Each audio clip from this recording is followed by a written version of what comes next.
em nome do departamento para falar sobre o tema usos e abusos da boa-fé objetiva. Opa, parece que ele caiu. Marcela, Paula, caiu? Tá. Professora, você está no mudo. Não, Rui, ele está. Perdão. Ele está aqui. Só para avisar a todos, nós estamos, se o professor concordar, gravando essa aula para dar acesso para todos os nossos alunos que eventualmente não tenham conseguido estar presente ou entrar na nossa sala aqui. Mas Rui, ele já voltou. Bom, então, desculpem, professor, se alguém perceber que o professor caiu, avisem para a gente esperar o retorno dele. Todos aqui conhecem a obra de Menezes Cordeiro, que se espraia por todo o direito privado. Eu, particularmente, peço perdão até para uma nota pessoal, esse semestre eu estou misturando as matérias de direito bancário, direito societário e direito seguros. Em todas elas, a bibliografia consta o professor Menezes Cordeiro na bibliografia obrigatória, porque ele tem profundos, extensos tratados sobre seguros, bancos e sociedades. Não é? Então, também todos nós conhecemos o seu monumental curso de Direito Civil, Tratado de Direito Civil, que tem 12 volumes por enquanto. Não é? Então, vocês percebem que o professor Menezes Cordeiro é uma enciclopédia jurídica. Agora, o alcance e a extensão da obra de Menezes Cordeiro talvez só encontrem paralelo no direito privado em língua portuguesa no nosso Ponte de Miranda, deste lado aqui do Atlântico. Hoje o professor Menezes Cordeiro vai nos falar de um tema que é relacionado àquela de suas obras que talvez seja a mais citada e a mais estudada no Brasil, nas universidades, e mais citada nos tribunais, que é a sua tese de doutorado lá de Lisboa, que é da boa-fé no direito civil. E é realmente um monumento, né, da língua portuguesa e da prosa jurídica portuguesa. Quando a gente lê esse livro, nós não aprendemos apenas sobre a boa-fé, nós aprendemos sobre todo o direito, porque a proposta do professor Menezes Cordeiro foi acompanhar a construção desse conceito ao longo de 2000 anos, e relacionando aos paradigmas jurídicos de cada uma dessas épocas. Então, é uma obra que dá uma formação amplíssima para lá e para além do direito privado. Quem lê uma obra tão complexa, tão profunda, né, imagina que o seu autor seja um intelectual que prefira viver nas bibliotecas e não entre os colegas, imagina que seja um escritor tão rigoroso, seja uma pessoa de convívio difícil. Nada mais errado. Este nosso encontro desta manhã, mesmo que virtual, vai dar a todos a oportunidade de perceberem como o professor Menezes Cordeiro é uma pessoa extremamente afável, acessível, caracterizada por um humor delicioso, cheio de wit, para usar uma locução inglesa, né? E isso se revelou quando telefonei a ele em nome da professora Paula e do departamento para convidá-lo.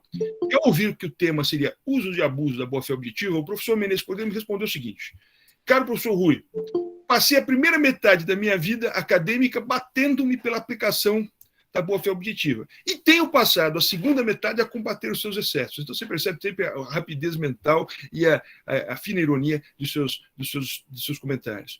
E, para concluir, eu faço uma última nota. O professor Menezes Cordeiro, em vários textos aos quais cuja leitura recomendo, ele defende que existe um sistema jurídico lusófono dentro da família jurídica do direito romano-germânico.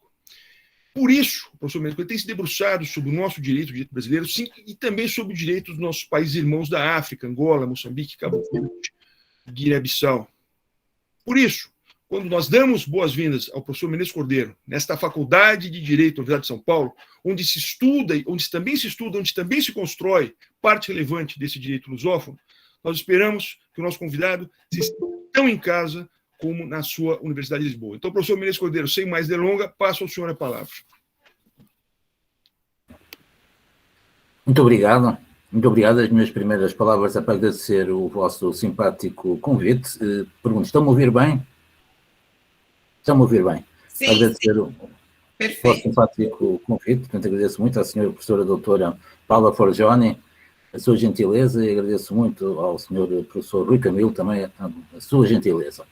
Realmente tenho as melhores recordações das minhas deslocações ao Brasil. O Brasil é muito grande, não é? Mas já estive em vários sítios, não é?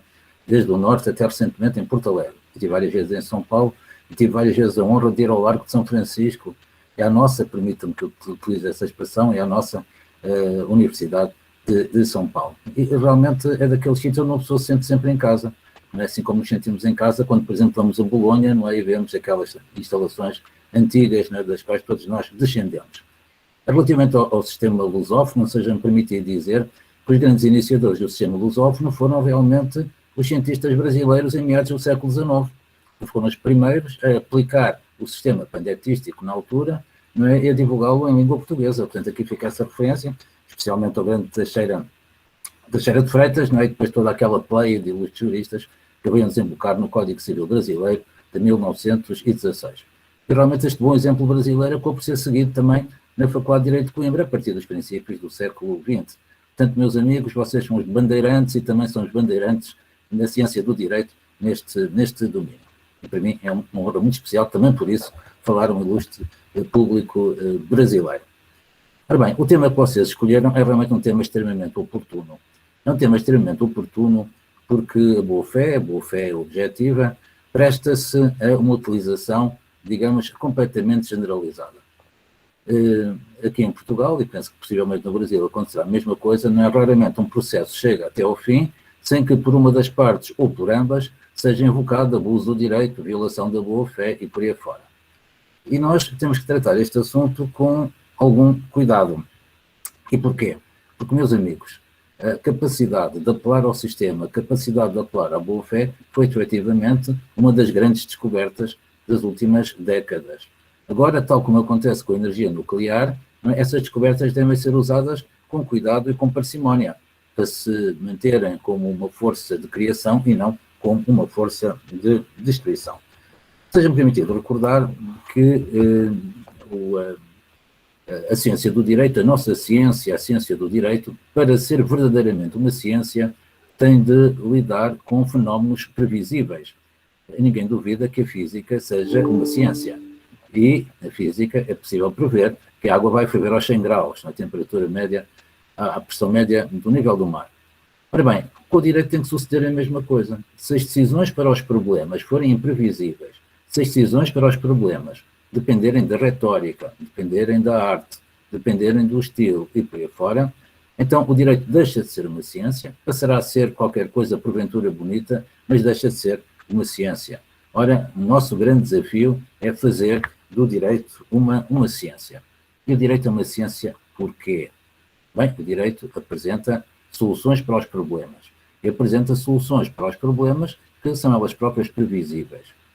Mas essas soluções são soluções que são encontradas pelo juiz, de acordo com o modelo do ensino do direito, enfim, todo o sistema romano-germânico, não é? Nós trabalhamos para a formação do juiz. Nós perguntamos aos nossos alunos quid iuris. Noutras culturas, por exemplo, norte-americana, pode-se trabalhar, por exemplo, a advocacia. Defenda esta posição. Mas esta posição é estranha, não faz mal, defenda. Não é? Então aí forma-se uma certa mentalidade. Nós trabalhamos para os juízes. O nosso objetivo é encontrar a solução correta, a solução previsível e a solução justa. E como é que esta solução é encontrada? Bem, de acordo com os esquemas tradicionais, digamos assim, da ciência do direito, havia que percorrer todo um caminho, o caminho da realização do direito que nós podemos, enfim, com finalidade académica, nós podemos isolar em 6 fases. Primeiro, é preciso descobrir a fonte aplicável.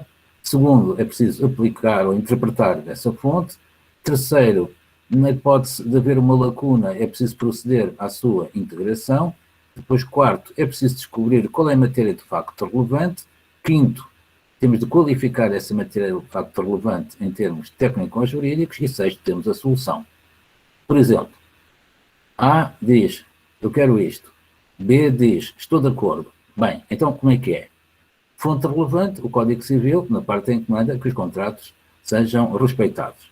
Depois vamos interpretar essa fonte e constatamos que efetivamente os contratos devem ser respeitados. Aqui penso que não haverá lacuna, não é? Então vamos descobrir quais são os factos relevantes. O A disse sim e o B disse sim, estes são os factos relevantes. Agora vamos qualificá-los. A e B celebraram um contrato e agora vamos aplicar então, A e B devem cumprir o contrato que celebraram. Pronto, isto é um exemplo académico muito simples, não é? E que dá a ideia daquilo que seria o fracionamento do processo da realização do direito. Mas hoje sabemos que não é assim. Hoje sabemos que existe uma espiral, chamada espiral hermenêutica. E quando o intérprete aplicador vai à procura da fonte, é porque ele já sabe do que é que se trata, já sabe, já está a intuir que estamos provavelmente perante um contrato. Portanto, ele não vai procurar enfim, diplomas administrativos, vai procurar no Código Civil. Quando faz a interpretação, também já sabe onde é que vai chegar com essa interpretação. Quando vai selecionar os factos, interação os factos, tem a ver com a eventual celebração de um contrato. Portanto, todo este processo, digamos assim, funciona em conjunto. Funciona em conjunto e funciona porque é mercê de uma decisão humana. O julgador vai tomar uma decisão, essa decisão vai, se quiserem, não tenho aqui um quadro preto, mas podia fazer um traçado, não é? Corta de cima a baixo o processo de realização do direito e apresenta uma determinada solução. Só que essa decisão não é apenas influenciada por estes elementos que eu acabo de referir.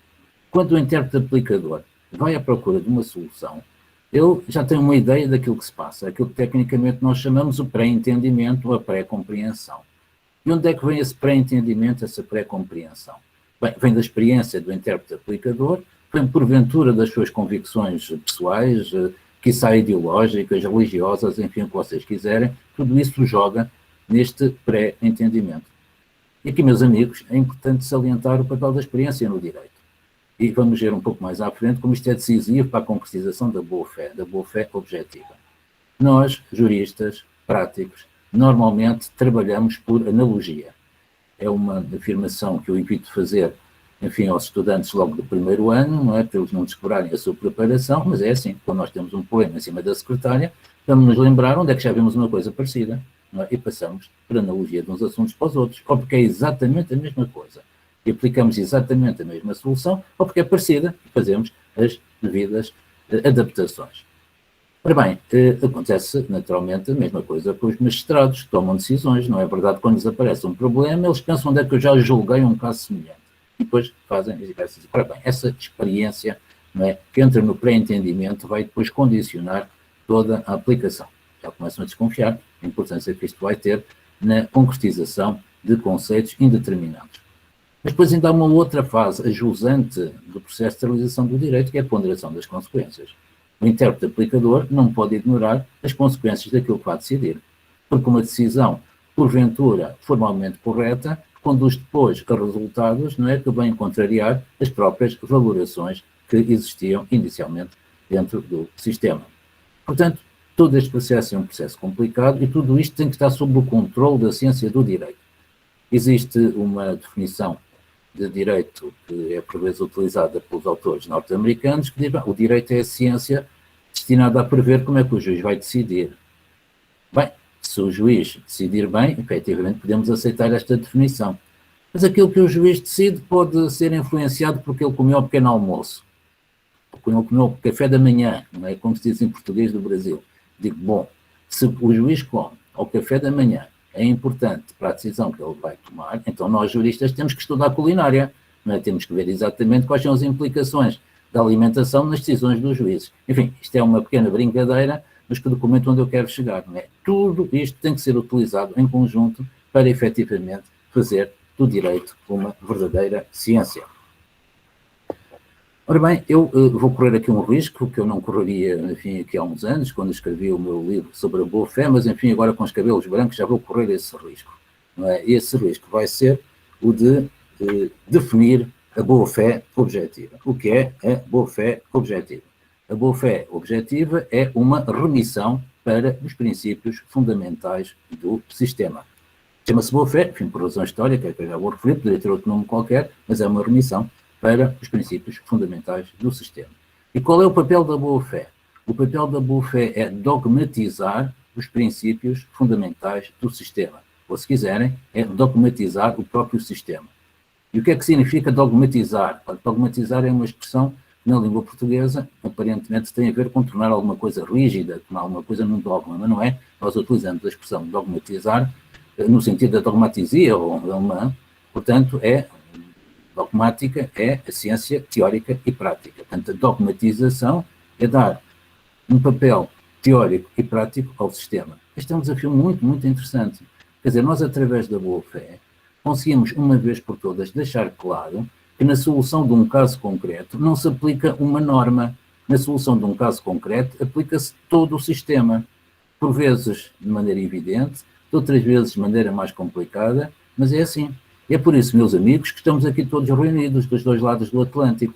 Porque se não fosse assim, não era necessário haver juristas, bastava haver letrados, Qualquer pessoa que soubesse ler, lia a lei e dizia, olha, aqui está escrito que é assim e faz assim. O jurista lê, diz, bom, realmente a lei diz isto, mas além desta lei aplicam-se muitas outras. E aplica-se o sistema, e aplicam-se os princípios, e por isso o processo de realização do direito torna-se efetivamente mais complexo. Ora bem, nós estamos então neste pé, e agora perguntamos o que é a boa-fé, como é que a boa-fé foi ganhando esse sentido dos valores fundamentais do sistema. Enfim, teria que percorrer aqui a evolução histórica da boa-fé, seria muito interessante, mas isso, enfim, ficaria para um dia em que tivessem paciência de me ouvir, de preferência aí nesse encantador largo de São Francisco.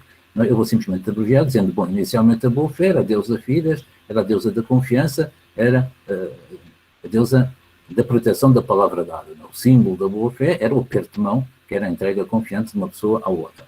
Depois, enfim, com a evolução dos tempos, tudo era confiança, tudo era Fides, perdeu o sentido, a palavra Fides ficou livre e veio ser utilizada pelo pretor através da junção da palavra bona fides, portanto, boa fé, e deu um sentido técnico que era permitir o funcionamento de novos iudícia, de novos juízes, né? E daí vêm todos os contratos fundamentalmente hoje praticados, não é? Compra e venda, sociedade, usam por aí fora, Digamos que a matéria de contratos é um bocadinho como as cores básicas. Os romanos inventaram 4 ou 5 contratos e a partir daí nós, através da mistura, da combinação de um e do outro, fazemos, enfim, os infinitos contratos que hoje em dia são praticados. Portanto, a boa-fé cumpriu esse papel, a bona fides cumpriu esse papel, perdeu outra vez alcance e veio a ser recuperado depois, no final do Império, já através do pensamento helenístico, através do pensamento cristão, como comportando elementos ligados à equitas, à equidade, à justiça, que supera as leis, por aí fora. E depois? Bem, depois os germânicos, os povos germânicos acrescentaram um fator importante, que é Troia, não é? A lealdade, mas a lealdade ao ritual exterior. Os canonistas levaram elementos de natureza ética, não é? Bona fides era a ausência de pecado. Temos aqui um elemento também que perduraria até aos nossos dias. E, portanto, isto para dizer que a boa-fé, essas duas simples palavras, conseguem condensar toda a evolução da nossa civilização ocidental, não é? Através de cerca de 2000 anos de percurso. Ora bem, quando nós chegamos ao século XIX e depois ao século XX, notaram-se exigências fortes por parte do sistema. Ou seja, à medida que a sociedade se tornava mais complicada, multiplicavam-se situações que não tinham solução imediata perante as regras existentes e multiplicavam-se ainda situações que, quando resolvidas apenas perante as regras estritas existentes, conduziam a resultados, enfim, que não eram conformes com o próprio sistema e, nesse sentido, conduzia a resultados que nós podemos considerar injustos. Ora bem, havia que fazer qualquer coisa e essa qualquer coisa foi sendo feita fundamentalmente pelos tribunais. É importante, meus amigos, deixar aqui esta nota. A boa-fé e tudo aquilo que ela representa hoje em dia não foi nenhuma criação de nenhum espírito iluminado, não foi nenhuma criação de nenhum código civil particularmente bem feito. A boa-fé foi surgindo na periferia, mercê de decisões, designadamente na área comercial, pois estamos aqui num departamento de direito comercial, é mesmo assim, designadamente na área comercial, de problemas que não tinham soluções claras, mas que exigiam soluções efetivamente, e, cá vamos nós, soluções previsíveis, ou então nossa ciência, a ciência do direito, deixa de ser uma ciência. Ora bem, adiantando um bocadinho aqui o percurso deste filme, quando nós estamos perante conceitos indeterminados, esses conceitos, para terem aplicação prática, devem ser preenchidos com valorações. Então, a técnica que é seguida é a técnica de construir tipologias.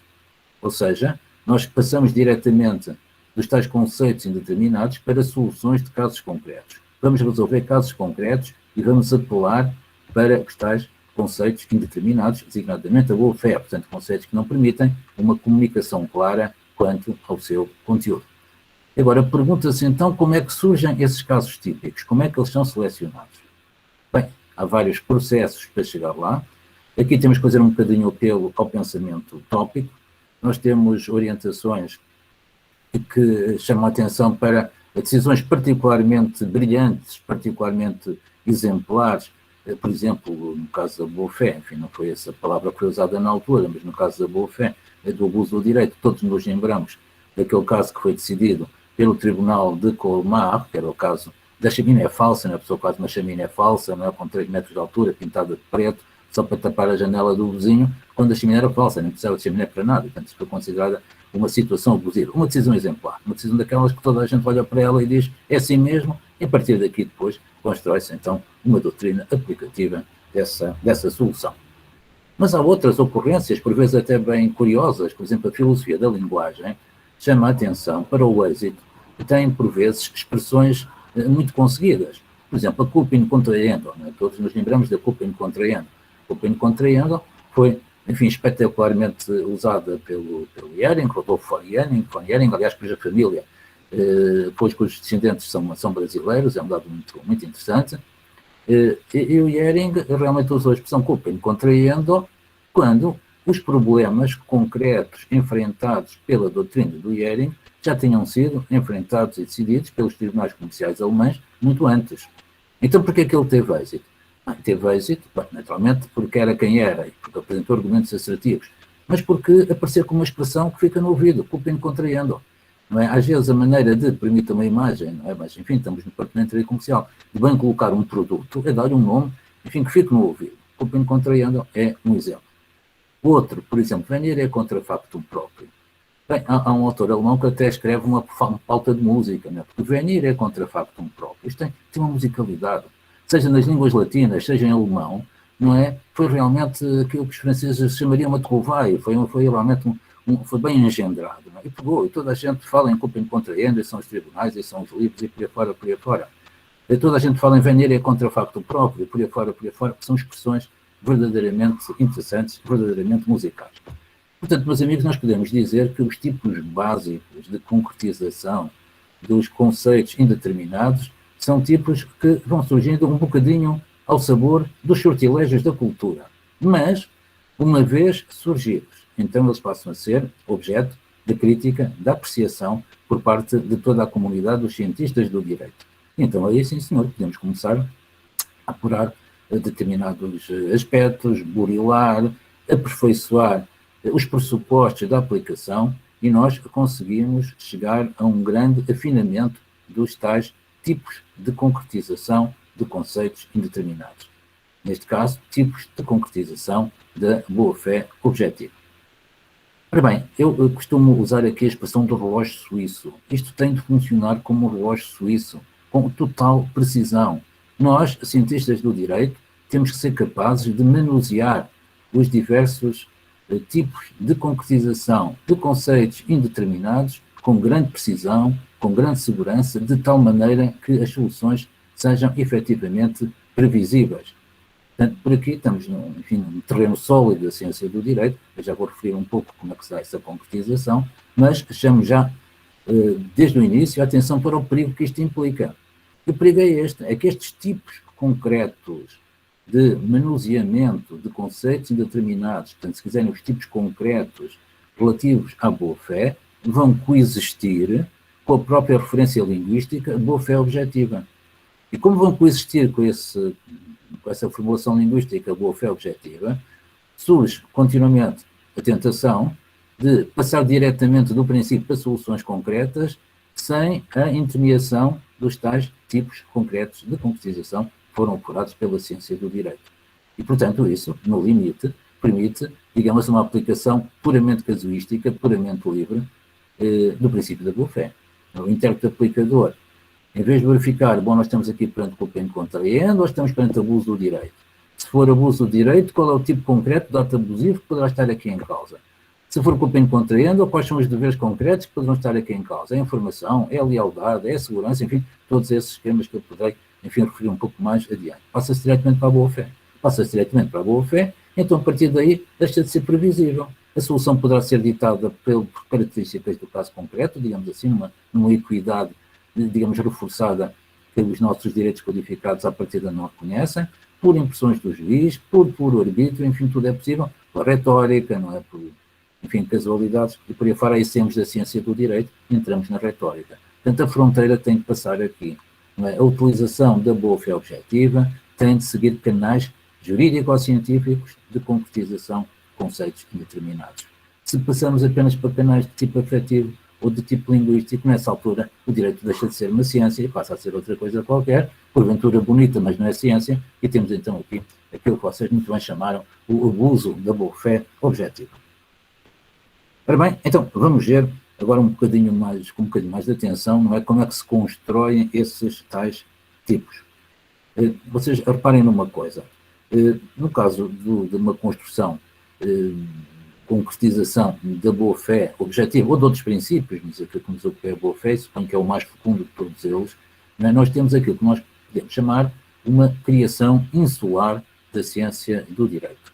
A ciência do direito parte de soluções concretas, parte de ilhas, não é? E depois daí então caminha-se para o continente, para a construção dos grandes princípios. Ora bem, mas a possibilidade de trabalhar com a criação insular de situações de soluções jurídico-científicos postula um tipo de sistema que esteja habilitado, digamos assim, a essa forma de aperfeiçoamento, a essa forma de construção. Bem, agora põe-se o problema que é o sistema, não é? Deve haver aí, enfim, não sei, dezenas ou centenas de definições de sistema, das quais 8 são as definições básicas. Eu calcularia simplesmente aquela que é mais simples e mais imediata e mais praticável, que é a definição de Kant. No sistema é a recondução de vários elementos a um ponto de vista unitário. Portanto, nós fazemos um sistema jurídico reconduzindo as várias situações jurídicas a pontos de vista unitários. E esses pontos de vista unitários são justamente os dados básicos do sistema que aqui mais nos interessa. Mas, para poder trabalhar nestes termos, nós temos de admitir um sistema aberto, ou seja, um sistema que seja capaz de reconhecer problemas que inicialmente não estejam no seu seio. Por exemplo, a culpa in contraendo, de que já foi aqui falado. Para um sistema fechado, a culpa in contraendo não existe. Porquê? Para um sistema fechado, ou há contrato ou não há contrato. Se há contrato é para cumprir. Se não há contrato, as pessoas são livres. Não sei onde é que se vai meter aqui a culpa in contraendo.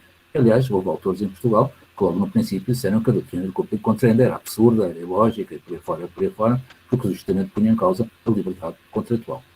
Ora bem, mas nós admitimos um sistema aberto. Ou seja, embora o sistema comporte a regra de que quem não contrata é livre, quem contrata deve respeitar aquilo que efetivamente contratou, apesar disso, o sistema é sensível a situações de injustiça quando, na preparação de um contrato, não tenham sido observadas determinadas regras.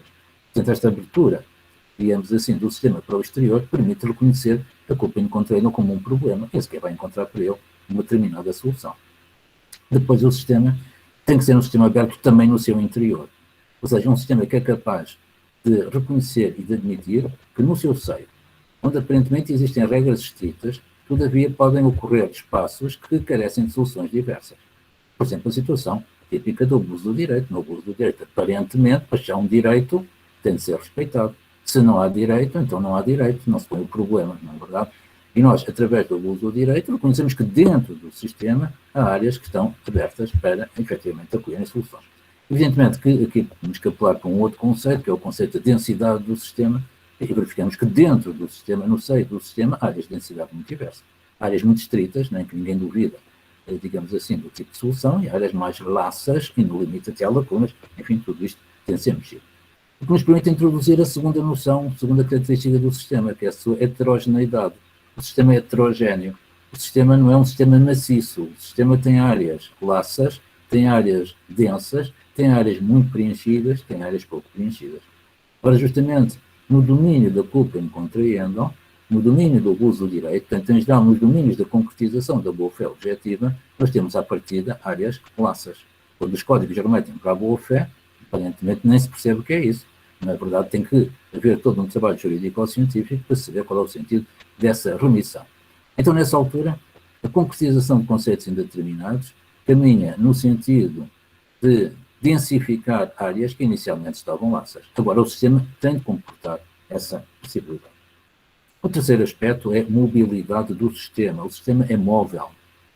Significa o seguinte, significa que, embora o sistema tenha as suas escalas de valores, não é possível estabelecer entre eles uma hierarquia rígida.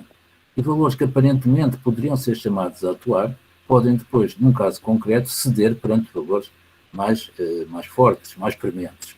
Bom, isto é uma matéria que nós poderemos depois exemplificar justamente com base no funcionamento do uso do direito na modalidade da culpa in contraendo, mas por vezes pode faltar um dos pressupostos da aplicação, mas se os outros forem particularmente vincados, nessa altura o sistema funciona. Finalmente, o sistema é cibernético no sentido de comportar um núcleo central que se vai movimentar em função das pulsões que receba da periferia. Pode parecer um pouco esotérico, mas suponho que é fácil de explicar. Nós temos um sistema. Esse sistema reúne os princípios fundamentais da ordem jurídica. Esses princípios fundamentais são princípios que foram elaborados na base de problemas concretos que foram solucionados na periferia. Designadamente, a boa-fé, tutela da confiança, que já foi referida, materialidade subjacente, enfim, tudo isso vem da periferia. Nós, com isso, construímos um princípio. Mas o princípio, uma vez construído, vai ter aplicação na periferia. E vai da periferia receber um feedback, vai da periferia receber uma mensagem quanto à excelência da solução. Se verificar que a aplicação concreta daquele princípio na periferia está a dar maus resultados, está contrária à própria lógica do sistema, nessa altura o sistema está pronto para modificar os seus princípios.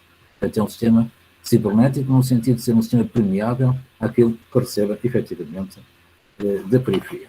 Ora bem, evidentemente, com isto estamos muito longe, digamos assim, dos modelos clássicos da aplicação do direito. Agora, que princípios fundamentais do núcleo poderão estar em causa na hipótese da concretização da boa-fé? Eles são dois, mas já havia que referir, fundamentais, que é a tutela da confiança e a primazia da materialidade subjacente. Tutela da confiança. Como é que esta matéria surge? Bem, é uma característica básica das sociedades humanas minimamente integradas, que é confiarmos uns nos outros. Mas se alguém diz que vai fazer alguma coisa, à partida, eu acredito, todos acreditamos, não seria possível o funcionamento de uma sociedade humana minimamente organizada se não houvesse alguma integração no nível da confiança. Ora bem, o facto de haver essa tendência natural do ser humano para confiar no seu semelhante tem depois uma série de consequências. O confiante, digamos assim, baixa, se posso usar essa expressão, baixa as suas defesas naturais. Eu, porque confio, não fico de vigia. Eu, porque confio, entrego-me, de certa maneira, nas mãos da outra pessoa. Portanto, fico numa situação de fragilidade. Fico numa situação de fragilidade e aqui o direito vai ter de acudir. O direito, particularmente o direito civil, desde o início, desde as 12 tábuas e por aí fora, sempre foi um direito que se destina a proteger os fracos. Não é? Porque se não fosse isso, também não era preciso direito. Não, os fortes protegem-se eles próprios. Claro que o que é forte hoje, amanhã pode ser fraco. Portanto, é do interesse de toda a gente que haja realmente uma proteção dos fracos. Portanto, o direito tem uma tendência natural para proteger a confiança. Mas reparem que essa tendência natural para proteger a confiança é tão forte que todo um conjunto de institutos jurídicos, no fundo, deriva dela. E para já o princípio básico da tutela dos contratos. Eu costumo dizer que o princípio do respeito pelos contratos é de tal maneira forte que não consta de nenhuma Constituição. As Constituições dos diversos países costumam colocar lá pontos controversos. Não é? E, portanto, sei lá, por exemplo, a defesa da liberdade de expressão, a defesa da propriedade, enfim, tudo isso foi discutido ao longo da história, são pontos controversos, portanto, são pontos que são considerados nas Constituições. Que eu saiba, só houve uma Constituição que consagrou o princípio do respeito pelos contratos, que foi a Constituição mais violada do universo, que foi a Constituição de Weimar, portanto, a Constituição alemã de 1919, não é? Que depois, enfim, deu aquele resultado que se sabe através do nazismo. Pronto, normalmente as Constituições não têm isso, eu tenho costume brincar com os meus colegas constitucionalistas, a dizer, então onde é que está o princípio do respeito pelos contratos, não é? Silêncio. Também não há nada, na Constituição não há nada que diga que os contratos devem ser cumpridos. Bem, está o princípio da propriedade privada. Bem, o princípio da propriedade privada consegue aqui indiretamente proteger os contratos, mas não há mais nada. Está o princípio da liberdade sindical, está o princípio das convenções coletivas, está o respeito pelas convenções internacionais, enfim, tudo isso está nas Constituições também. A gente pode daí retirar a ideia que os contratos devem ser cumpridos. Isso é uma coisa tão simples como o respeito pelos contratos, isso não está na Constituição. Será possível? Bem, vamos lá ver. Tudo tem sido contestado ao longo da civilização. Já se contestou a existência de Deus, já se contestou que as mulheres tivessem alma, já se contestou a propriedade privada, contestaram-se os reis, as repúblicas, tudo e mais alguma coisa. Mas nunca ninguém contestou que os contratos devem ser cumpridos. Até daquelas coisas que está de tal maneira inscrita, né, no espírito humano que nunca vi nenhuma ideologia, não é, que defendesse que os contratos não deviam ser cumpridos. Até podemos dizer que o princípio do respeito pelos contratos é tão forte, não é, que evitou um holocausto nuclear. Os acordos que foram feitos na altura entre os Estados Unidos e a União Soviética, apesar de serem, enfim, doutrinas completamente diferentes, mas eram firmes e, portanto, isso permitiu, efetivamente, que se mantivesse a paz no nosso planeta Terra. Assim continua. Agora, meus amigos, o que é que está por trás do respeito dos contratos? É a confiança, é o princípio da confiança que está lá. Ora, o princípio da confiança é especialmente ativado quando não existem instrumentos específicos que mandem aplicar. E temos aqui realmente, então, um campo de concretização da boa-fé objetiva. Eu já tenho, inclusive, feito apelo ao princípio da igualdade. Sabe que hoje em dia fica bem, não me parece desnecessário, desculpe, não são confidências de um velho civilista, mas fica bem, não é, uma pessoa poder apoiar-se na Constituição. E a Constituição tem o princípio da igualdade. E se tem o princípio da igualdade que ninguém discute, então nessa altura protege a confiança. Porque a pessoa que está numa situação de confiança fica numa situação diferente daquela outra que não está numa situação de confiança. E o princípio da igualdade manda tratar o igual de modo igual e o diferente de modo diferente, de acordo com a medida da diferença. E, portanto, temos aqui um suporte sólido para a tutela da confiança. Vamos ver agora também, um pouco mais à frente, os pressupostos dessa tutela. Depois, o outro aspecto, o outro princípio, ou subprincípio básico, é o da primazia da materialidade subjacente. Não é? Todos nos lembramos do direito romano, daquela, enfim, do esquema inicial, da vinculação dos contratos, né? Tinham que vir 12 cidadãos romanos, adultos, do sexo masculino, e depois tinha que vir mais um senhor que era livre e penas, com uma balança, e por aí fora, não é? Tudo aquilo tinha que ser seguido, e nessa base o contrato tornava-se efetivamente vinculativo. Se por acaso houvesse algum erro em toda esta tramitação, considerava-se que já não havia contrato.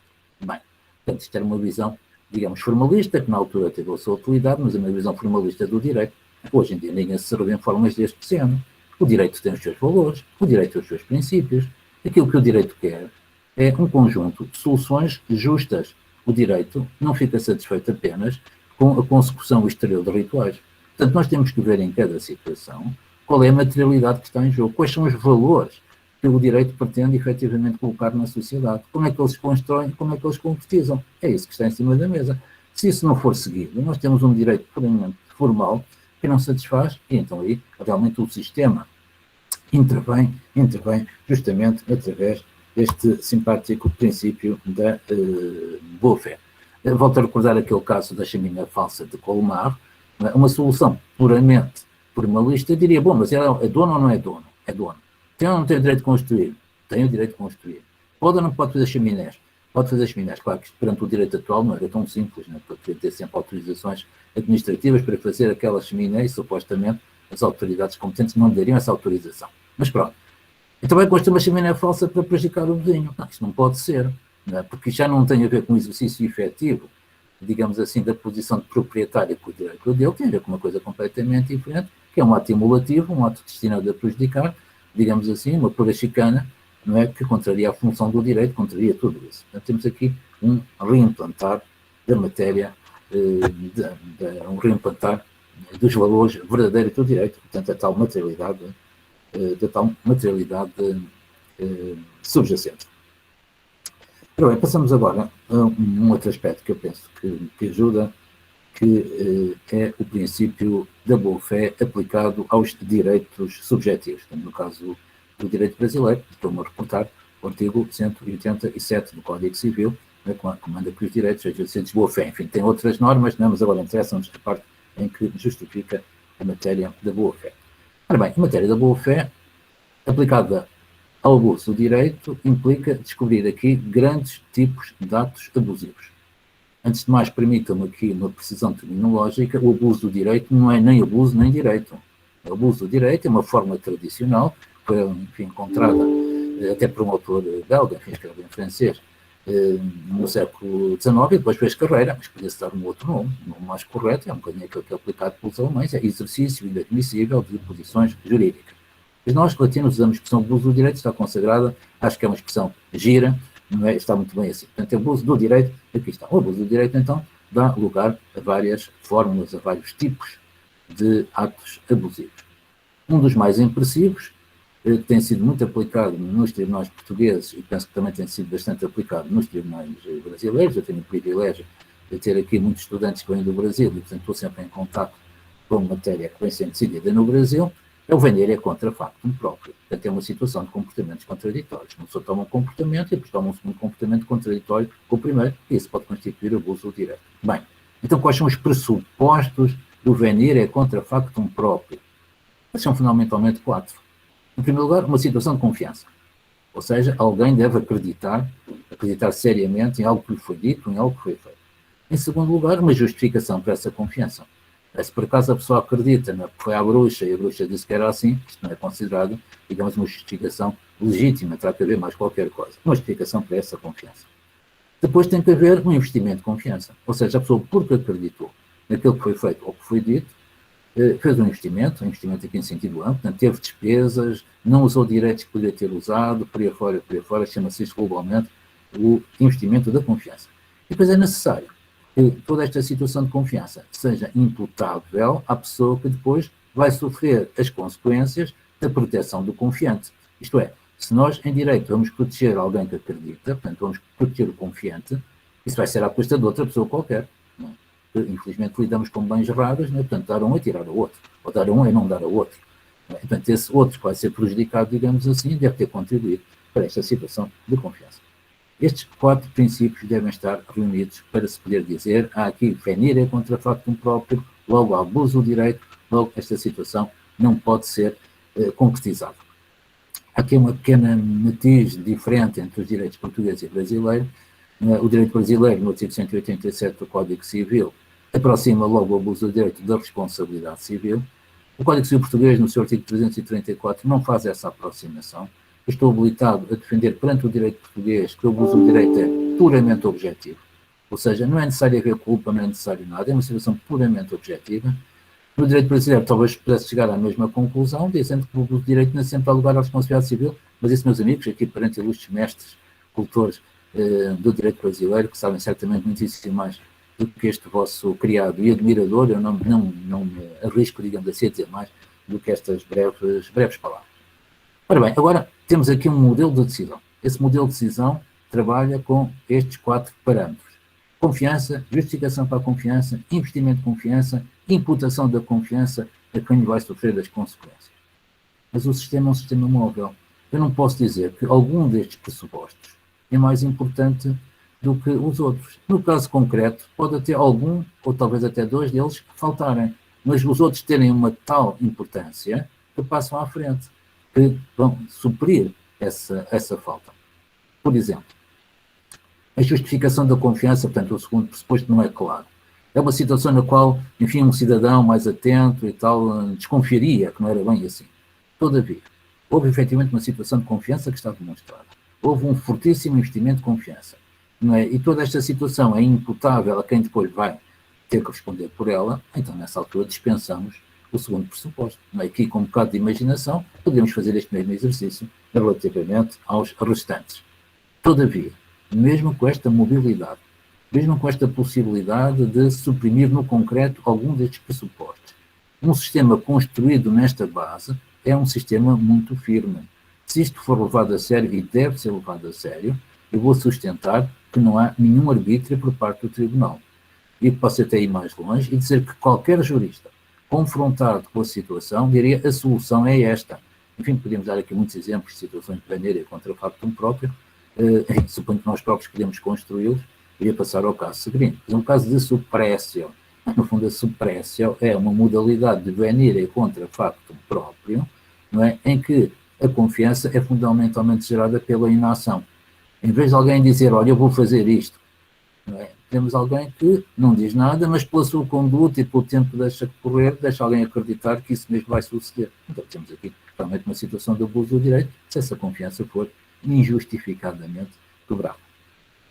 Bom, um outro tipo de ato abusivo, tu quoque, enfim, como os ilustres devem ter presente, tu quoque foi a célebre frase, não é, que o Júlio César, não é, disse ao Brutus quando ia ser assassinado no Senado e descobriu que um dos seus, enfim, filhos queridos, não é, também fazia parte dos assassinos. Portanto, ele disse, tu quoque, também tu, não é? Ora bem, pronto, cá está, uma forma solene, não é, ótimo depois para a concretização de tipos abusivos. Nós, no Tupoca, temos alguém que vai tirar partido do seu próprio ilícito. Um exemplo tirado da jurisprudência portuguesa, mas na riquíssima jurisprudência brasileira, deve haver muitos outros, é a situação de um senhorio que não faz obras. O senhorio por lei deve fazer as obras para manter a viabilidade do local dado em locação, não faz as obras. Como não faz as obras, o inquilino, o arrendatário, pede que as obras sejam feitas, o senhorio não faz, e como não faz as obras, o arrendatário não tem outro remédio se não sair do local, não é? Tirando a mobília, porque aquilo estava tudo inundado e por aí fora. Nessa altura, o senhorio vai com uma ação de despejo. Vai com uma ação de despejo em que vai invocar a desocupação do local. O local arrendado não pode estar desocupado. Ora bem, numa situação destas, O que é que acontece? É que o senhor começou ele por violar a lei. Começou ele por não fazer as obras quando estava obrigado. Não fez as obras. E agora vai aproveitar o facto de não ter feito as obras para conseguir um determinado efeito jurídico. Isto é abuso do direito, é a forma do coca. O que é que anda por trás disto? Anda por trás disto é materialidade subjacente. Quer dizer, vamos esquecer agora as fórmulas, não é esquecer, elas têm que ser lembradas. Vejamos agora, para além das fórmulas, não é, vamos lembrar dos valores fundamentais que estão aqui em causa. Ora, justamente o que está aqui em causa é a seriedade da situação, é a materialidade das leis que são aplicáveis, é a substancialidade, é o princípio mais que elementar de que ninguém pode tirar partido do seu próprio ilícito. Outro exemplo de concretização desta materialidade subjacente são as situações de desequilíbrio no exercício. O exemplo típico é a situação da chaminé falsa de Colmar. No caso da chaminé falsa de Colmar, o que nós efetivamente encontramos é um exercício completamente desequilibrado, em que, sem qualquer vantagem, se vai causar um prejuízo máximo a outra pessoa. Enfim, temos aqui muitos outros exemplos que poderiam ser dados, mas esse é um exemplo emblemático. Ora bem, se nós passarmos, por exemplo, agora a situações da culpa em contraendo, nós encontramos canais de concretização da boa-fé objetiva também muito precisos, muito bem explicitados. Não é? Da culpa em contraendo derivam deveres de segurança, deveres de lealdade e deveres de informação. Cuidado, meus amigos, nós estamos sempre a apelar ao sistema. Portanto, isto funciona porque devemos ter presente o sistema. Eu vou colorir esta minha afirmação com um exemplo retirado dos tribunais alemães, num caso que é muito conhecido, provavelmente o meu ilustre auditório, toda a gente o conhecerá, não é? Que é o caso do linóleo. O que é que aconteceu no caso do linóleo? No caso do linóleo, uma senhora que ia com um filho, aliás, uma filha, não é? Com uma criança, não é? Entraram numa loja e foram ver rolos de linóleo, são aqueles rolos eram as antigas alcativas, que eram feitas de borracha e por aí fora. Foram ver rolos de linóleo, não é? E por imperícia do empregado, não é? Caíram os rolos, não é? E as duas pessoas ficaram feridas. Não é? Portanto, agora aqui foi intentada uma ação de responsabilidade. O tribunal considerou que havia aqui culpa em contraendo por violação de deveres de segurança. Nós, perante os nossos códigos modernos, poderíamos resolver este problema dizendo que aquilo foi um atentado à segurança, um atentado à integridade física. Não é? Portanto, isto se resolve-se na base da responsabilidade civil, sem necessidade de apelar a deveres pré-contratuais. Só que há aqui uma subtileza, meus amigos. É que o direito alemão permite, numa situação destas, elidir a responsabilidade do dono do estabelecimento através da figura da culpa in eligendo. Quem provocou o dano não foi o dono do estabelecimento, foi o empregado. Ora bem, numa situação destas, se o dono provar que pôs todo o cuidado na escolha do empregado, está elidida a sua responsabilidade. Nessa altura passa a ser responsável o empregado. Mas como calculam, e desculpem-me usar uma expressão académica, não é, para conseguir uma imobilização de jeito, não é pedir ao empregado, era preciso pedir ao dono do estabelecimento. E, portanto, o tribunal considerou que havia efetivamente era uma violação de deveres de segurança. Como havia violações de deveres de segurança, esta situação não é uma situação aquiliana, é uma situação de responsabilidade obrigacional. E a situação de responsabilidade obrigacional não permite a elisão através da culpa negligente. Portanto, a entidade, dono do estabelecimento, era sempre responsável. Bem, o que é que este caso documenta? Documenta que nós temos de trabalhar com o sistema no seu conjunto, é todo o sistema jurídico, porque é assim que nós conseguimos, da boa-fé, tirar efetivamente o conteúdo. Esta matéria, pelo direito português, eu suponho que o direito brasileiro teria uma solução semelhante, esta matéria, pelo direito português, teria uma equação um pouco diferente, mas que ia conduzir ao mesmo. Porque no direito português não é possível este recurso à culpa ineligendo. Portanto, por força, enfim, do esquema de imputação ao comissário, o dono do estabelecimento era sempre responsável. Só que, se nós vamos pela responsabilidade aquiliana, portanto, atentado à integridade física, se nós vamos por aí, nessa altura as vítimas têm de provar a culpa. Ao passo que, se nós formos pela responsabilidade contratual, foram violados deveres pré-contratuais de segurança, nessa altura há uma presunção de culpa contra, digamos, o autor do dano. Ora, essa presunção de culpa, meus amigos, é preciosa nos tribunais. Eu estou-me a lembrar, por exemplo, de situações de responsabilidade bancária. Situações nas quais o cliente do banqueiro entende que foi prejudicado pelo banqueiro no exercício da sua profissão e demanda ao banqueiro a responsabilidade. O que é que acontece? Por exemplo, o banqueiro vendeu-lhe um produto de alto risco e não disse que o produto era de alto risco. O que acontece é o seguinte, vai-se para julgamento não é? E o banqueiro aparece com 7 ou 8 testemunhas, desculpe, mas está a gravata, mas faz parte aqui da explicação, ainda com uma gravata ainda mais jeitosa do que a minha, não é? E que vão dizer ao juiz, por amor de Deus, mas a gente avisou, ele sabia de tudo, ele é que insistiu, nós fizemos tudo o que era devido, e por aí fora, por aí fora. Portanto, é muito difícil aqui provar a culpa do banqueiro. Mas se nós conseguimos colocar isto, não é, em termos de responsabilidade pré-contratual, em termos de dever de informação, há uma presunção de culpa, e o banqueiro vai ter que lidar a culpa. Claro que ele poderá fazê-lo, e até poderá ser justo, não tem culpa. Mas, de toda a maneira, estão a ver que não é indiferente a colocação de uma questão em termos de responsabilidade civil aquiliana ou violação de deveres ditados pela boa-fé. E como é que nós conseguimos apurar, digamos assim, esta primazia da solução assente na boa-fé? É através do sistema. Então, temos que lidar com o sistema. O cultor da boa-fé tem que ser um jurista universal, tem de conhecer toda esta matéria. E na área comercial, eu devo dizer, meus amigos, que a generalidade dos exemplos que nós damos nos nossos livros, nos nossos estudos, sobre culpa in contraendo, são decisões comerciais. Tem a ver com o direito comercial. Aliás, foi um grande comercialista alemão, Thiel, né, que fez a aproximação entre a culpa in contraendo do Jering e o princípio da boa-fé. Ora bem, portanto, aqui temos a fronteira. Quer dizer, o abuso da boa-fé objetiva dá-se quando, em vez de percorrermos todo este caminho, que é um caminho espinhoso, mas que é um caminho muito bonito, não é? É aquilo que nós, cientistas do direito, verdadeiramente gostamos, que é de apelar ao sistema, verificar todos os valores, toda a realidade circundante. Não é? Lembrem-se do caso do linóleo, não é? Do problema da culpa in eligendum, do problema da presunção de culpa e por aí fora.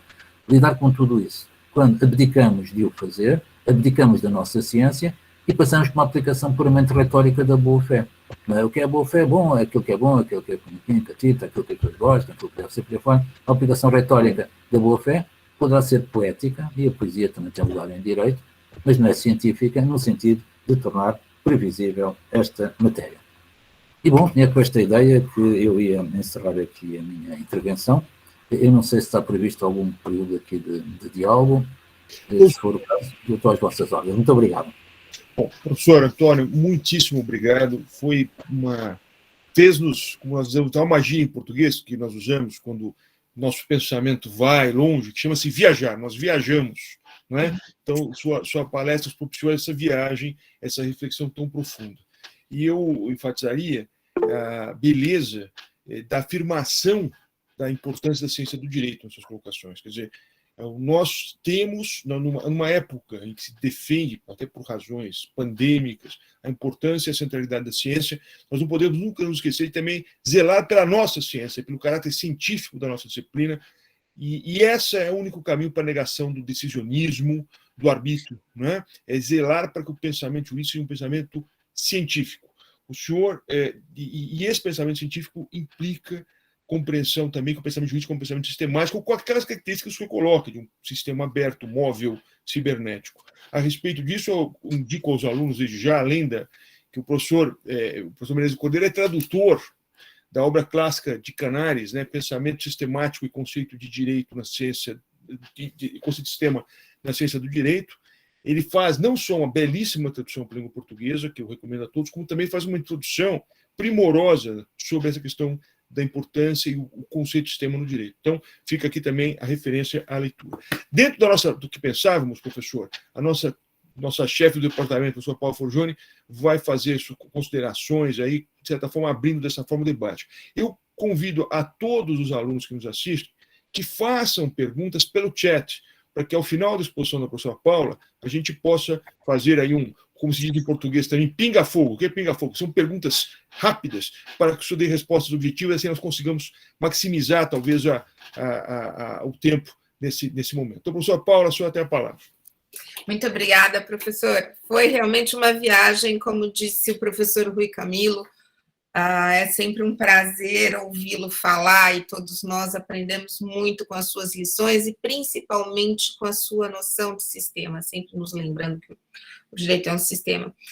Eu começaria o nosso debate, professor, falando de boa-fé no direito empresarial. O que nós notamos, bom, lhe dando-lhe um panorama do que acontece em São Paulo. Nós temos juízes especializados em causas empresariais. Nós temos as câmaras reservadas no Tribunal de Justiça de São Paulo. A arbitragem no Brasil, como o senhor sabe, se desenvolveu imensamente, principalmente para os grandes negócios, né? E nós temos um certo problema fora dessa ilha, né? Porque acaba sendo uma ilha. Nessa ilha se entende efetivamente a boa-fé objetiva como algo ligado ao padrão de comportamento do agente econômico ativo e probo naquele mercado. Ela é objetiva porque ela é objetivada de acordo com as expectativas daquela prática, daquela realidade social.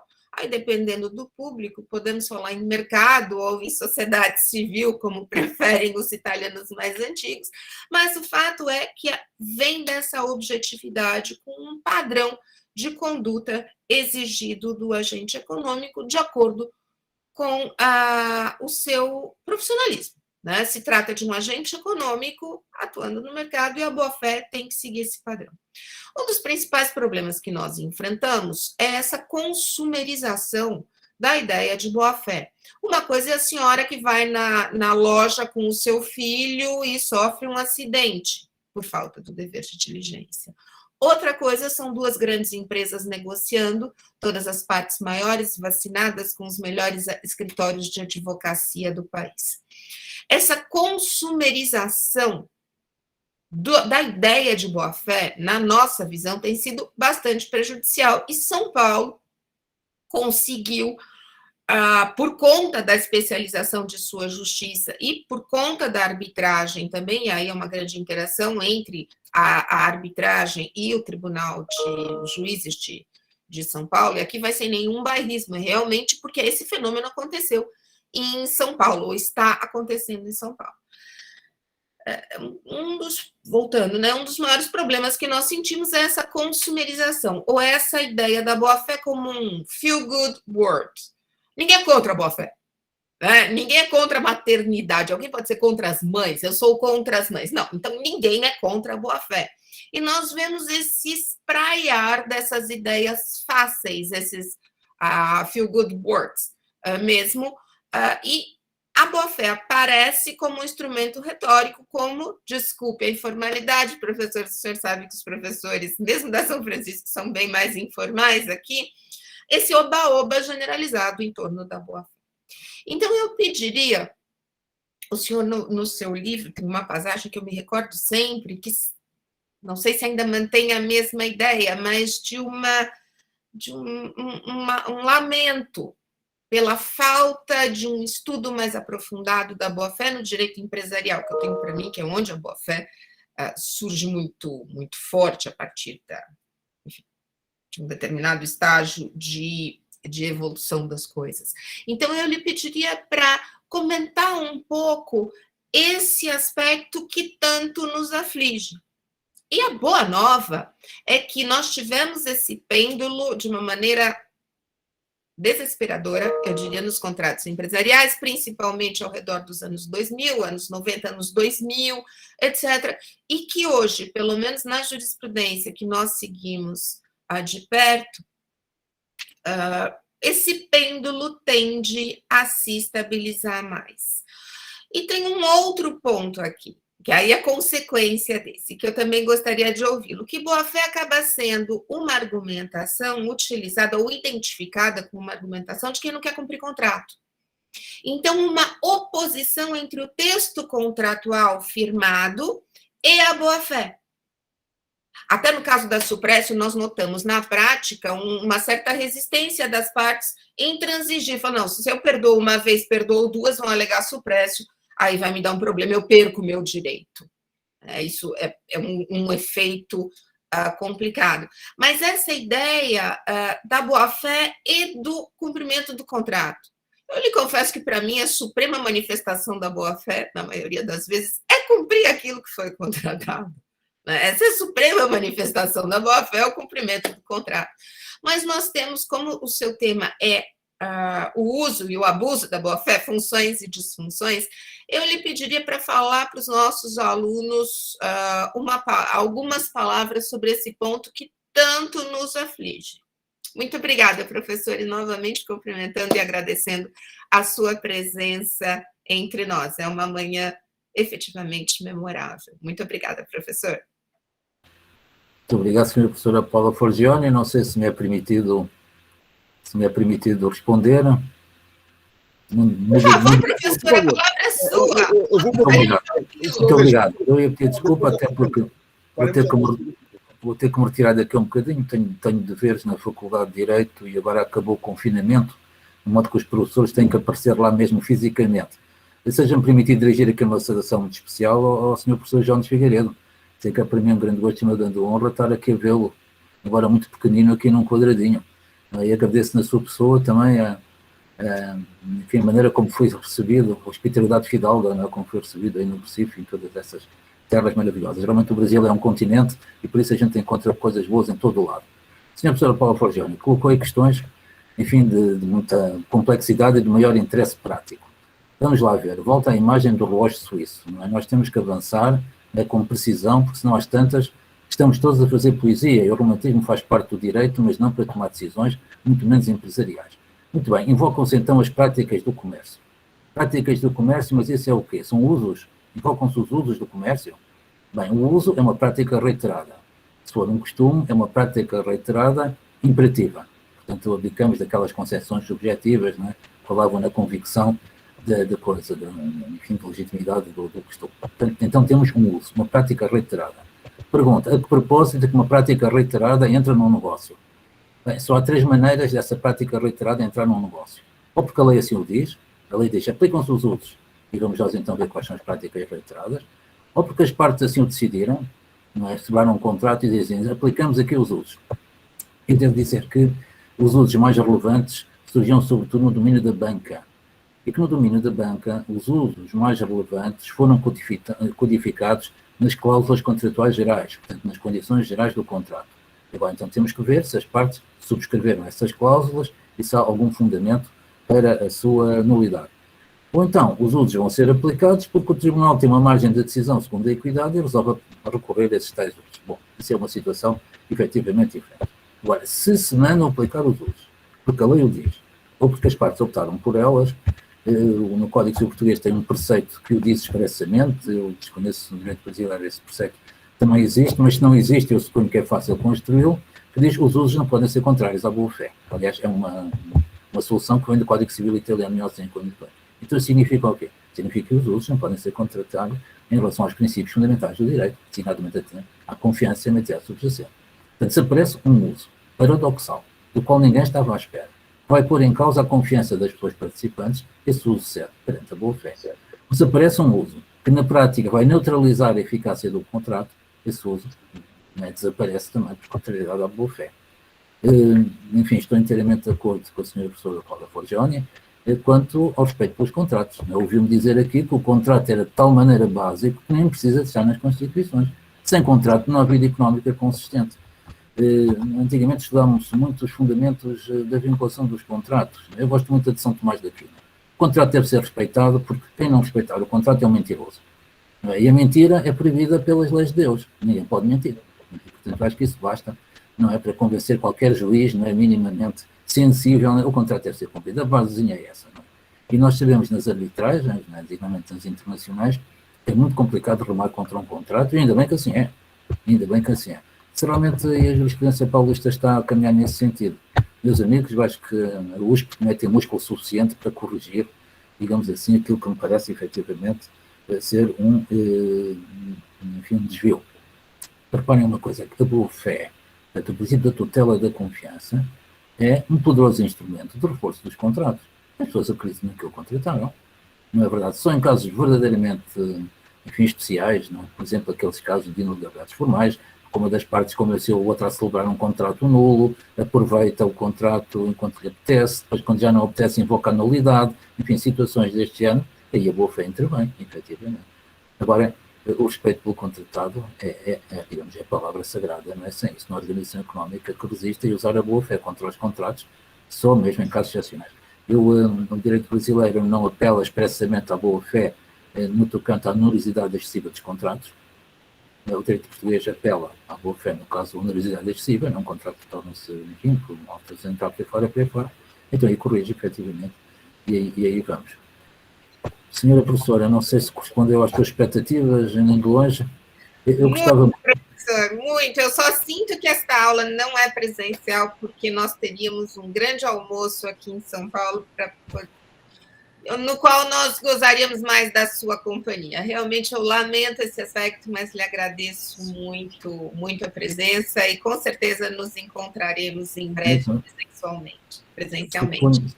Rui, vou devolver a palavra... Professor, muito obrigada e vou devolver a palavra ao Rui, então, para o segmento. Rui. Professor, nós temos 3 perguntas, das quais uma do Mário Henrique certamente sobrepôs a pergunta já feita para a professora Paula. Então, só para ele 2 perguntas. Se lhe fizermos objetivamente, o senhor tem condições de respondê-la antes do seu compromisso ou nós temos que encerrar agora? Responderei com todo o gosto, sobretudo porque hoje aqui perguntas colocadas pelo professor João de Figueiredo. Exato. Então, nós temos, em primeiro lugar, saudamos ao doutor, ao professor João de Figueiredo, desembargador, né, do Tribunal de Justiça de Pernambuco, diretor do Instituto Brasileiro de Direito de Família. Muitíssimo obrigado por nos prestigiar nessa manhã do Dr. Jones. E o Dr. Jones faz uma pergunta que, sinteticamente, é aquela ideia que é muito comum no Brasil. Nós temos oscilações jurisprudenciais costumeiras aqui no país, né? Então, pela tutela da confiança, a pessoa interessada exerce pretensão de juízo com base nos precedentes, invocando jurisprudência uniforme. E aí sobrevém uma modificação da jurisprudência. A não modulação dos efeitos da jurisprudência, ou seja, a não aplicação, a nova jurisprudencial a fatos anteriores a essa reversão dos tribunais, não afeta a boa-fé objetiva. E há uma segunda e última pergunta, já que a do doutor Marinho já foi dita, que é a seguinte: uma empresa anuncia que tem determinados valores ESG, não é? E as suas práticas contratuais não correspondem a esses valores, isso pode ser tido como uma violação da boa-fé objetiva? Então, são as 2 palavras, 2 últimas perguntas, que eu passo ao senhor a resposta, por favor.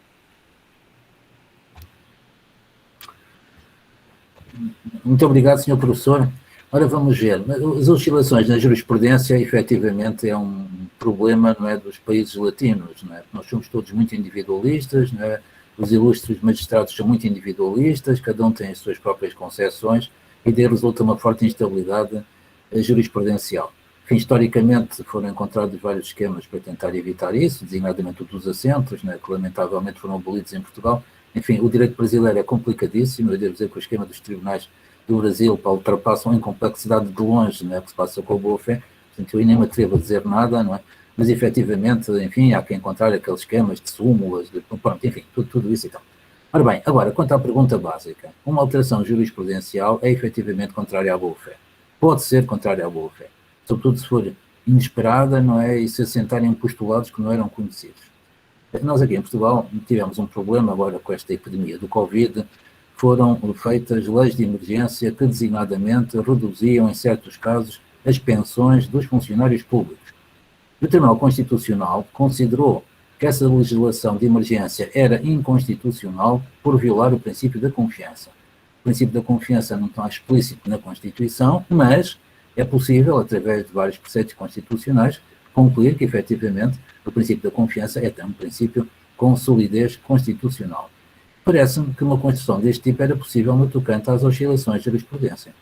Quer dizer, a decisão surpresa, digamos assim, a decisão em que o tribunal muda a sua forma de entender sem uma justificação, não, isto pode realmente violar um princípio da Constituição que está muito alto, consagrado, penso eu, na Constituição de qualquer país civilizado. E, portanto, isso seria um excelente fundamento de recurso. E agora, se o Supremo Tribunal, o Supremo dos Supremos, não é se enganar, bom, aí já nada feito, é só mesmo apelar para o São Pedro e para Deus Nosso Senhor. Mas isso aí, meus amigos, são os dramas da justiça humana, não é? Quem é que guarda ou guarda? Aí ninguém. Enfim, temos que acreditar no bom senso dos nossos magistrados. Ora bem, a segunda questão tinha a ver com a confiança nas cláusulas contratuais gerais. Não, é uma empresa que explicite uma política ESG, né? Environmental, Social and Corporate Governance, que é uma tendência no mundo corporativo mundial. E, no entanto, sua prática contratual viola esses princípios. Ela está a violar a boa-fé objetiva? Ora bem, aí vemos nós outra vez o relógio suíço, não é verdade? Quer dizer, responder à partida, dizer sim, senhor, está a violar, seria uma resposta, enfim, de tipo bonito, de tipo retórico, não é? Mas agora vamos então entrar aqui em ação com a nossa ciência do direito. Quando ela anunciou essa política, alguém acreditou nela? E alguém acreditou nela justificadamente? E porque acreditou nela, fez o tal investimento de confiança? E essa confiança foi desamparada pela empresa? Bom, então aqui temos uma situação de vender contra factum próprio. Na verdade, efetivamente, a boa-fé intervém. Mas temos de demonstrar no terreno claramente esses pontos. Porque se é só para dizer, mas as empresas, isto não pode ser assim, isto é incorreto, isto não é ético, isto é uma vergonha, o que vocês quiserem, digo, sim senhor, tudo isso é verdade em termos políticos. Agora, a ciência do direito é mais exigente do que isso. A ciência do direito é o tal relógio suíço. Nós temos que ver muito bem onde é que se aplica. Não sei se estou a desiludi-los, estavam à espera que eu viesse aqui defender uma boa-fé mais retórica e mais poética, não é verdade? Mas, enfim, naquela... De forma nenhuma. O que queríamos é isso, é o chamado, o manifesto dos que em defesa da ciência do direito e da boa técnica, a jurídica. Então, essa palavra que ficará na lembrança de todos nos anos vindouros, quando pensarmos sobre essas questões, professor Antônio. Muito obrigado. Tem uma gentileza vossa. Eu realmente ia pedir a vossa benevolência com muita saudade para me retirar. Senhor professor Paula Forgione, senhor professor Camilo, vocês são umas joias, né? Eu espero poder retribuir um dia presencialmente aqui em Lisboa. De toda a maneira, aquele convite implícito, não é? Que eu retiro de uma interpretação baseada na boa-fé das palavras da senhora Paula Forgione. A propósito de um almoço, fica já aceito. Vamos ver depois quando é que é possível passar à fase da concretização. Na pandemia, professor, a nossa faculdade de Direito foi toda reformada, está uma joia. Então, vamos receber num prédio novo, do prédio antigo, mas totalmente novo. Então, muitíssimo obrigado. Com a permissão da minha chefe, professor Paulo Forgione, eu dou por encerrada essa primeira parte da sessão, convidando os alunos regulares, não os convidados, a voltarem a online, porque prosseguiremos aqui 15 minutos após o intervalo com a nossa aula regular. Professor Antônio, muitíssimo obrigado. Foi uma honra e uma satisfação. Em nome de toda a faculdade, agradeço. E boas aulas em Lisboa. Muito obrigada. Muito obrigado, meus amigos. Um grande abraço. Muito amigo para todos. E, mais uma vez, agradeço aqui aos nossos anfitriões. Muito obrigado a todos. Muita felicidade, muita saúde para vocês e para os vossos. Para todos nós, professor. Obrigada. Muito obrigado. Com vossa licença. Então, agradecer muito os nossos convidados e a querida Marcela, que tornou tudo isso possível, né? Claro. Não, inclusive a lista. Meninos, vocês não sabem os nomes estranhos que apareceram aqui para tentar entrar na aula. E olha, a tia aqui estava atenta. Nós não tivemos invasão, isso foi muito bom. Doutor Jones, o senhor não sabe, mas nós tivemos uma vez uma invasão hacker numa dessas aulas a convite. Coisa desagradabilíssima. Então eu estava muito preocupado. A professora Paula Forgione ficou na trincheira ali, defendendo nossa tranquilidade.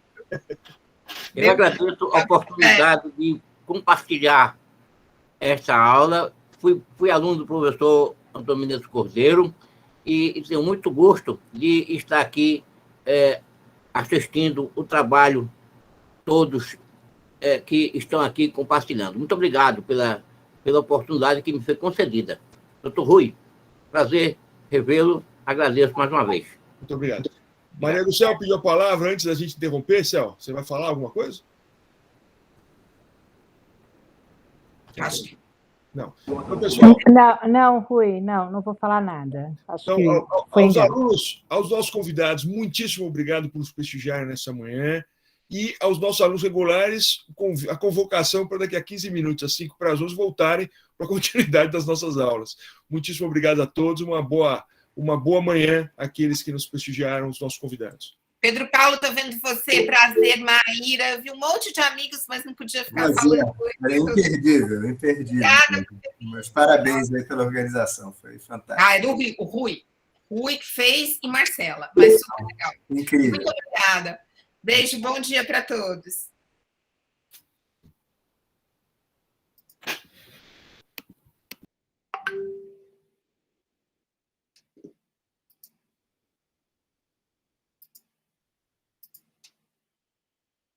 Boa, Tarcísio. Tem que concluir a gravação. Boa, Tarcísio.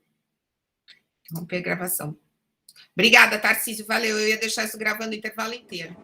Até mais, pessoal. Um abraço. Até já. Até já.